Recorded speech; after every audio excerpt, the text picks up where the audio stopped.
Hey guys, and welcome to Petrol, and welcome to my CarVid19 Daily vlog, uploading a new video every evening at 6 PM to keep you sane during lockdown. Well, we are well into lockdown. It's a lot longer than I had originally thought it would be when I committed to doing a daily vlog. I have now done over 50 vlogs, but the one thing I haven't really been able to do during any of those is some driving. But this week in the UK, the government advice changed slightly. And those changes mean that it's now, for me anyway, I feel it's acceptable for me to go out and drive my cars.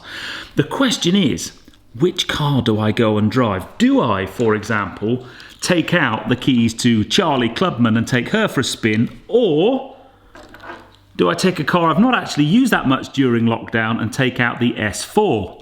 Now, both of these cars are very, very similar actually, so I thought it would be a bit of fun to do a head-to-head. Charlie Clubman, the JCW, up against my Audi S4 Avant. I think this should be interesting.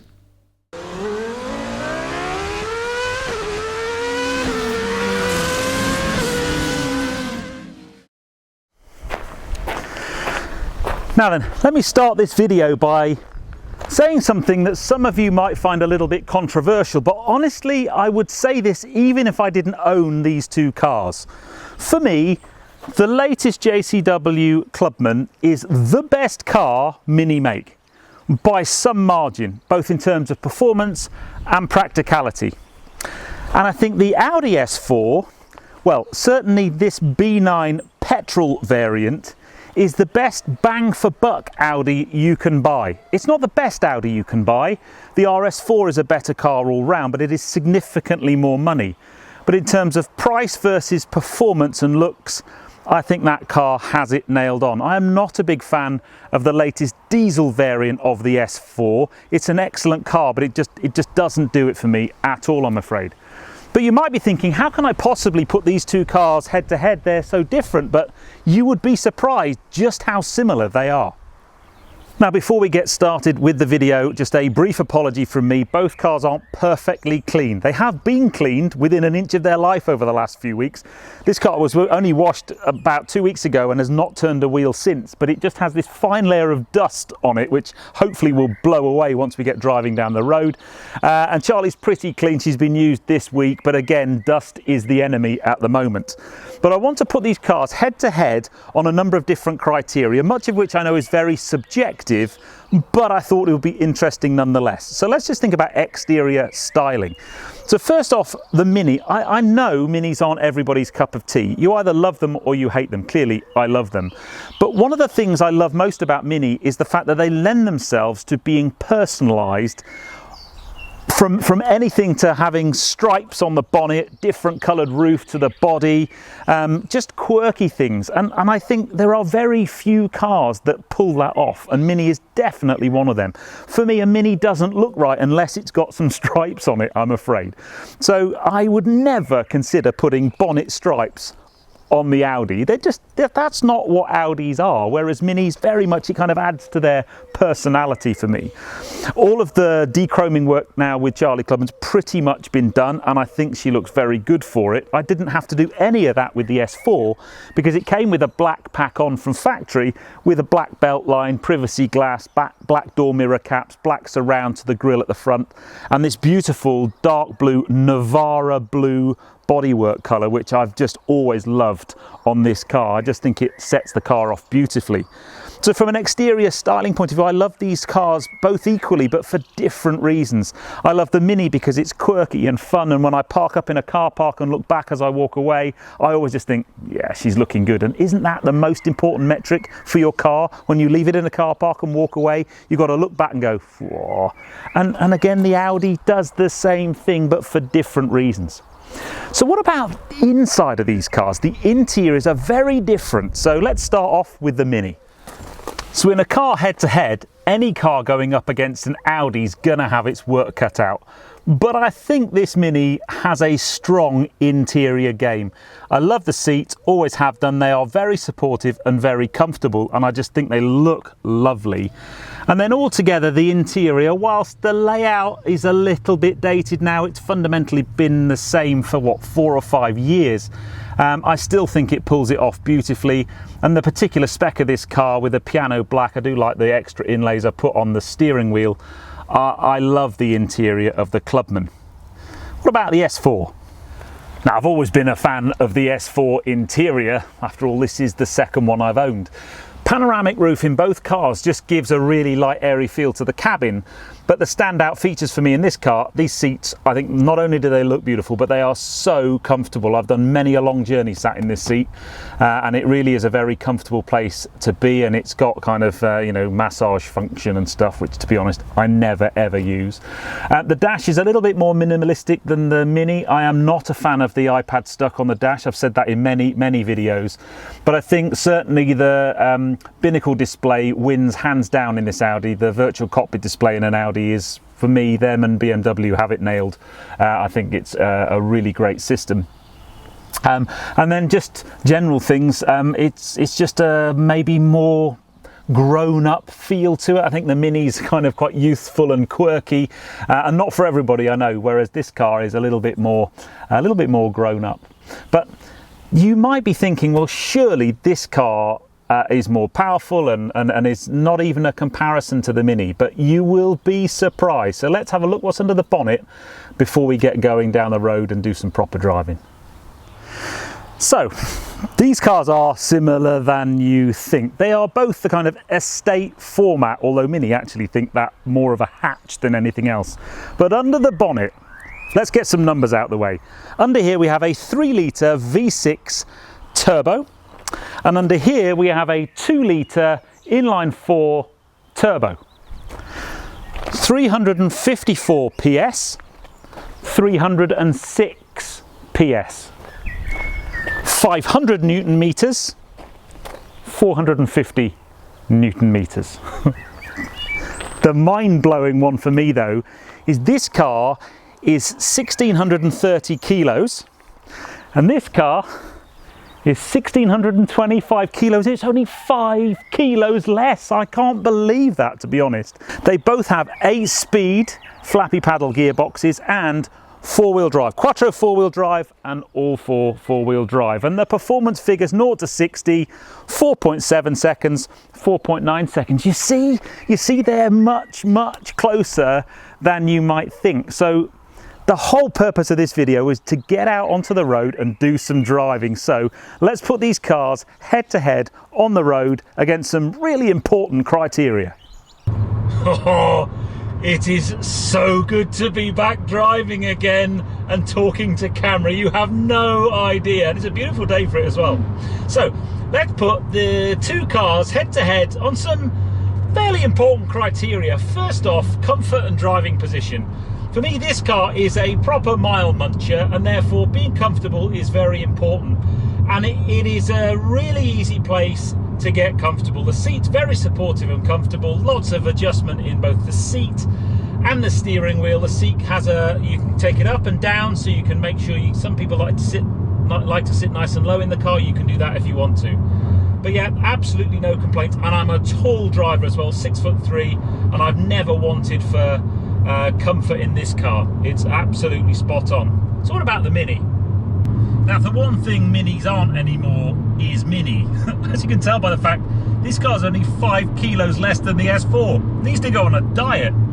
What that means is inside you have plenty of space. I actually have to pull my seat forward even though I've got big gangly legs and I'm 6'3". So the seating and just general driving comfort is very good in this car. These seats are very supportive. They are a little bit on the firm side, maybe a bit firmer than the S4, but they certainly hug you, and the fact they've got an Alcantara finish means that you don't slip around so much, and they're also not so prone to jean stain, which I must admit the Audi is a little bit prone to. I do need to get the driver's seat in particular cleaned.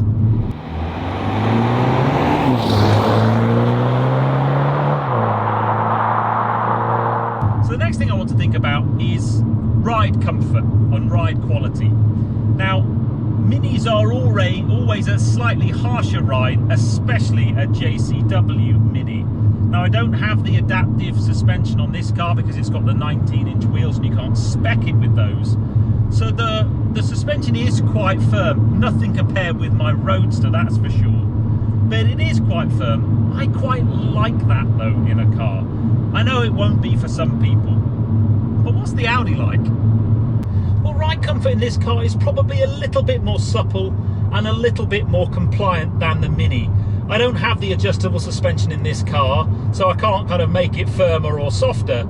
And also, it's probably worth noting that I'm still running my winter tyres in this car, but they are proper tyres, not the run flat rubbish that's on the JCW. So yeah, I think this car's just probably that little bit smoother, that little bit more compliant, and that little bit more comfortable.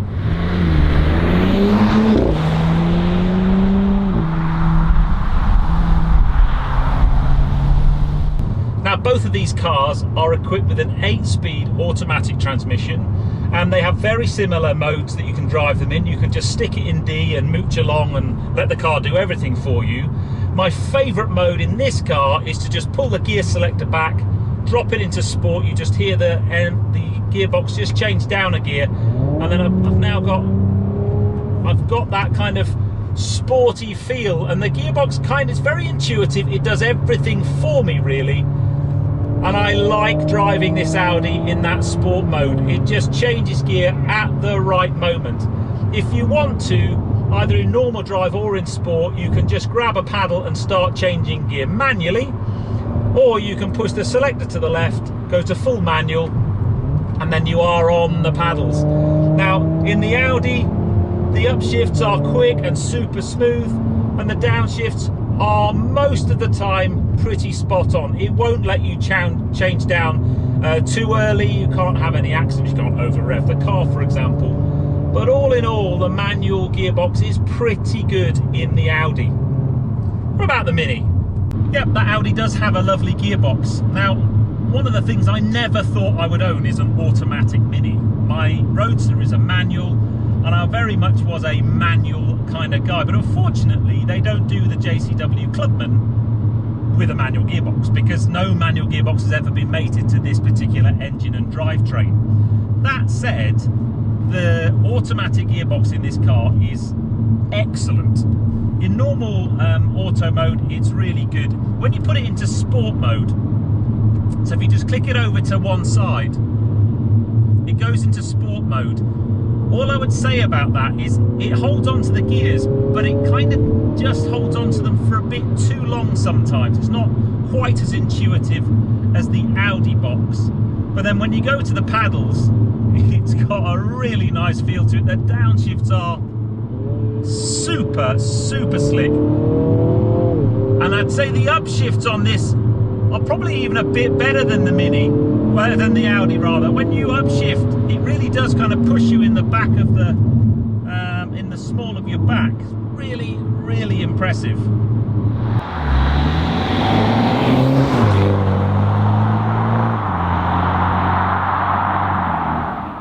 See, I like the manual gearbox in this car I use far more often than the Audi, because coupled with a head-up display, you've got a really nice gear indicator on the head-up display. It's easy to know what gear you're in. It's not quite that good on the Audi. But then the next thing I want to talk about is just the traction and usability of all that power. Now, Minis have always been front-wheel drive. My Roadster, 270 horsepower through the front wheels.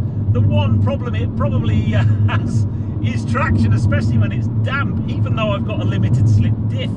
So when you stick 306 horsepower in a Mini, one of the good options is to stick a four-wheel drive system on it. And I know the new GP3 doesn't have that, but this car does. And what it means is that 306 PS is far more deployable. And it just doesn't get upset in any conditions. You don't really get a great deal of torque steer. You just get that power deployed. It is predominantly a front-wheel drive car, this. So when you're really on it, even though it's four-wheel drive, you can still feel the front wheels struggling for grip a bit. It goes a bit light in the steering. But I must say, Mini and a four-wheel drive system is a really good combination. what about the Audi? I mean, come on, Audi Quattro, they invented it. Now, having a four-wheel drive system in a Mini, for me, is a very new thing. Clearly, my Roadster's front-wheel drive. So to have a four-wheel drive Mini has been a revelation, to be honest. But to have a four-wheel drive Audi, that's nothing new for me. I've had a number of them. In fact, this is my fourth. They've all been Quattro four-wheel drive. And it's the characteristic of Audi that I love the most. It makes them so usable. And I know for some it makes maybe the driving experience a bit dull and a bit predictable and not lively enough. But that's really not something I'm that stressed about. For me, an Audi with Quattro four-wheel drive is about being able to deploy that power in any road conditions. And it makes these cars so usable, whether it's in the summer or the winter. It doesn't matter what the weather conditions are like. You can crack on a B road and get the A to B journey done in safety, and that's while a four-wheel drive. So the traction and the practicality of a four-wheel drive system, brilliant in this car.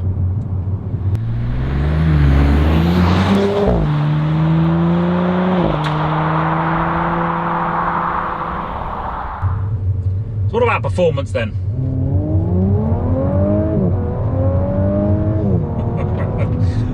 I said it a number of times when filming in this car.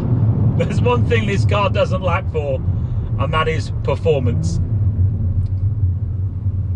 Go on, son, out the saddle. Yeah, over 350 PS. It's got so much performance, honestly, I can't see why you'd really need any more. It will easily get you into an awful lot of trouble with the law, and you've got enough under your right foot to just put a smile on your face in any road conditions, any type of road. It just is a brilliant, brilliant car. Honestly, I don't see why you need anything faster. How about the old Mini then? How does that compare? Yes, for sure, on paper the S4 is faster. In a game of top trumps it would win. But what's the performance like of this JCW Clubman? Well, on a road like this, honestly, it's simply sensational. Yes, I'm about 50 PS down compared to the S4. But since when was 300 horsepower not enough in a little car like this? This is Golf R territory. I always use the Golf R as a benchmark because so many people do. It's a sensational car to drive down a road like this. It's got so much power, so much traction, but it has a different feel to it. It's lighter, it's more nimble than the S4. Performance-wise, on a road like this, honestly, you can't want for more than this. I love driving this car.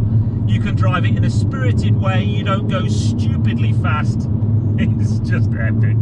Absolutely brilliant car. I love it.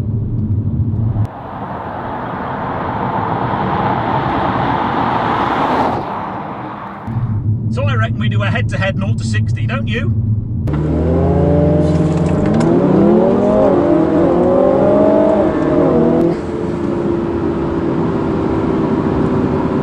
Now the 0 to 60 times of these cars are so close. Mini quote 4.9 seconds for this car, but I'm convinced that's only so that it's slower than the M135i, which is 4.7. So I'm sure this car is faster than that. But yes, very, very close 0 to 60, that's for sure.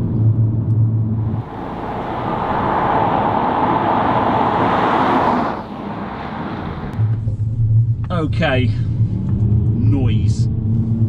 Let's have a... Now, this is only an inline 4, but it still sounds great. Now I really do want to have a look at maybe trying to improve the exhaust tone of this car. Any way I can do that and maintain my warranty is a good thing, but it does sound fantastic. There's an occasional burble and pop on overrun. Whoa. What about the Audi? Yeah, that Mini might sound good. It doesn't sound a patch on this. bearing in mind both of these cars are running completely stock exhausts.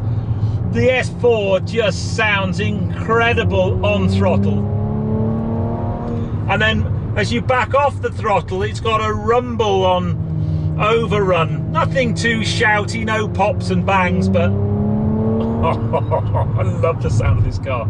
Now I am in the dynamic mode. When you set it into the normal mode, it doesn't quite sound as good, but it still sounds pretty good. But yeah, S4 wins hands down on noise. And it's very addictive.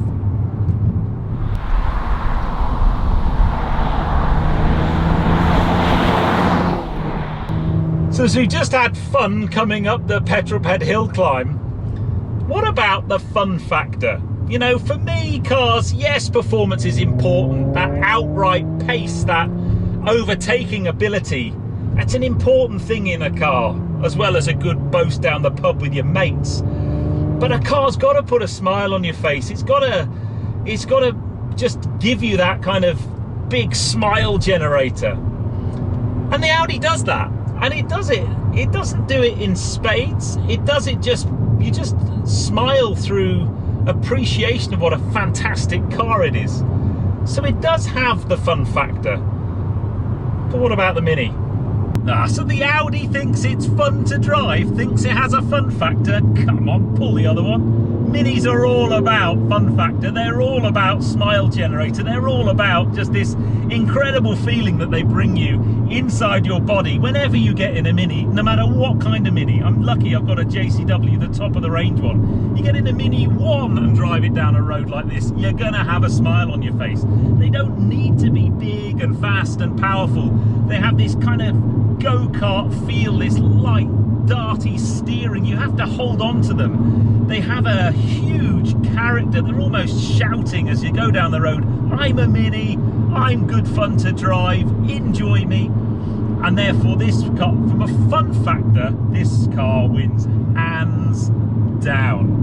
Absolutely hands down. I dare anybody to get into this Mini, drive it down any kind of road, but particularly a road as good as this one, and not have a massive smile on their face.